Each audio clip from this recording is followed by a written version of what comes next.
Now, explosives allegedly used by illegal miners have compromised pillars supporting decommissioned mines in Johannesburg, and this has put additional stress on the structures upon which pipelines rest.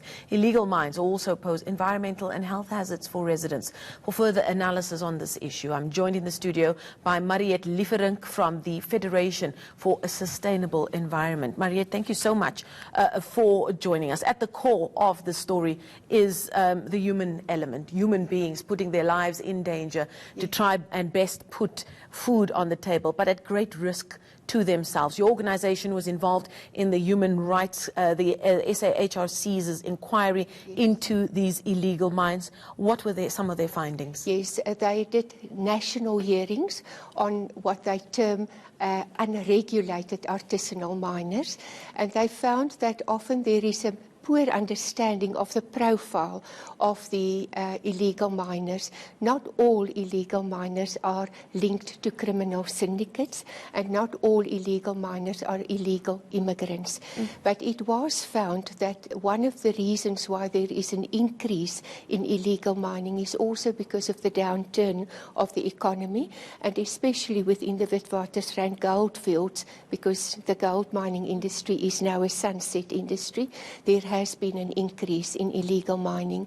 But of course, we all recognize that illegal mining is synonymous with social, environmental, and health ills. Now, we know those hazards are many, but at the core of it as well is the fact that we have so many mines that haven't been closed correctly. Yes. Now, in terms of the Mineral and Petroleum Resources Development regulations, when a mining company no longer is profitable, they must apply for a closure certificate. When they cease mining, or when the mining permit or the mining right lapses, they are obligated to apply for a closure certificate. At that time, it would be assumed that the environmental impacts, such as groundwater, surface water, air quality, soil, had been addressed and remediated. When that closure certificate is issued, then the state takes over responsibility and liability. For that reason, I'm unaware of any closure certificate that had been issued within the Witwatersrand goldfields by the Department of Mineral Resources. The only option then is for these mining companies to abandon their operations, to apply for liquidation, or to apply for care and maintenance. The dilemma then is that there are no access control, shafts are not backfilled, there is no fencing, no warning signs, and that of course creates ideal opportunities for illegal miners. Is the issue here money? Is it because you're dealing with a sunset industry like gold mining, and then the flow of money becomes an issue? I mean, mining makes a lot of money, but it also costs a lot of money to run them as well. Is it the cost of that proper closure procedure that ends up with these mining companies just abandoning their responsibility? Yes. In terms of our new financial regulations for mining, mining companies must make provision not only for their current impacts, but also for their latent and residual impacts, which includes the pumping and treatment of extraneous or polluted water. That can continue for many years after mine closure. Historically, mining companies based their operations on the externalization of cost model. In other words, they did not make provision for the costs, social and environmental costs, after mine closure. I just want to mention some examples, if I may. We have the examples of the Grootvlei mine. After it liquidated, there was wholesale looting of the area, of all the infrastructure. The Blyvooruitsig Gold Mining Company, after it liquidated, all infrastructure had been looted. There had been significant underground mining as well. And now recently with Mintails, the Mintails Group, an Australian listed mining company, went into liquidation, and it left in its wake a cluster of open pits, of unrehabilitated mine dumps or partially reclaimed mine dumps, and footprints with residual radioactivity and toxic metals. They also left in their wake an unfunded environmental liability of 460 million rand. That cost will now carry to the state, would be externalized to communities, to financially beleaguered municipalities and future generations, and a mute environment.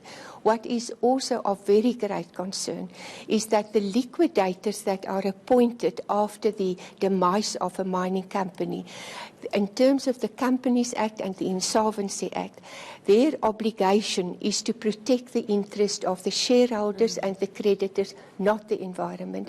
So what happened in Mintails in the last few days is the liquidators, because of financial constraints, terminated the agreements with the security company, and the only assets, the gold treatment plants, two gold treatment plants, are now being looted and stripped by armed gangs. So this also introduces not just risks for adjacent communities, but also for neighbouring mines. So where do we go to from here? You've got this issue of mining companies who are casting aside their responsibility of these abandoned mines. Yes. And government is saying, but we're only supposed to come in at the next phase of this process.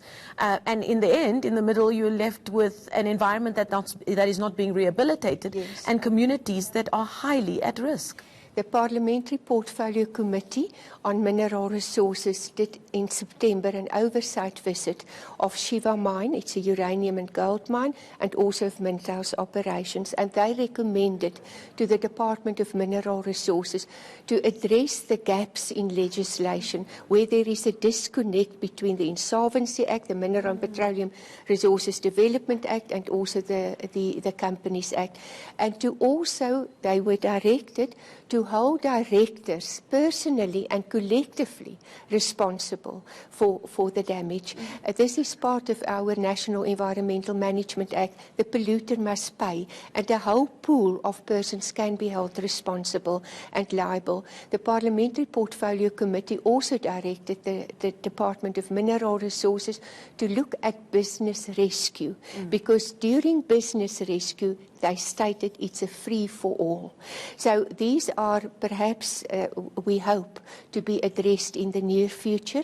There had been many laws and regulations promulgated. There had been strategies and plans, but unfortunately these exist in vain if there is not a political will to enforce it. So it is essential that our National Prosecuting Authority also exercise its power to prosecute environmental crimes. Well, let's hope that the 6th administration is able to make some headway in that regard. Thank you so much. The CEO for the Federation for Sustainable Environment, Mariette Lieferink. Thank you so much.